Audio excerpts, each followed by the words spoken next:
अस्सलाम वालेकुम दोस्तों, आप देख रहे हैं learn with Zunair YouTube channel. दोस्तों, आज की इस छोटी सी वीडियो का मेरा मकसद बनाने का यही था कि आपको बताया जा सके कि ये जो मार्चा पेदी होती है ये किसे कहते हैं और बंकीना जो है वो बंकीना क्या होता है। दोस्तों, ये जो जगह है ईंटें इसके ऊपर लगी हुई हैं, ये हमारे लिए ये वो दूर तक है, ये हमारे लिए मार्चा पेदी है। और इसके जो साइड के ऊपर जगह है कच्ची जगह, इसको हम बोलते हैं जी बंकीना, ठीक है। और ये जो मार्चा पेदी है इसको सेपरेट किया गया है एक लोहे के बॉर्डर के ज़रिए। और इधर ये जो जगह है ये इन दोनों को ये जो लाइन है कंटिन्यू लाइन है ये सेपरेट करती है।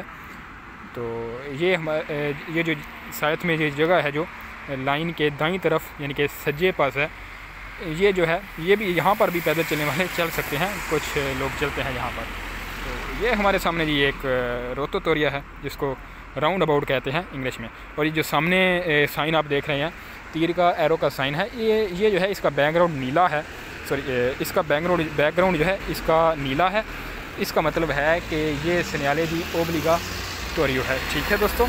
तो ये सिन्याले दी ओब्लिगा तोरियो है, ये कहता है कि आपने लाजमी इस तरफ, जिस तरफ ये साइन है इस तरफ ही जाना है, बल्कि इधर से जो गाड़ियाँ आ रही हैं वो ये ना हो कि सामने इस तरफ चली जाएं। उन्होंने सिर्फ दाईं तरफ ही यहाँ से इस तरफ जाना है जैसे ये गाड़ी गई है, ठीक है।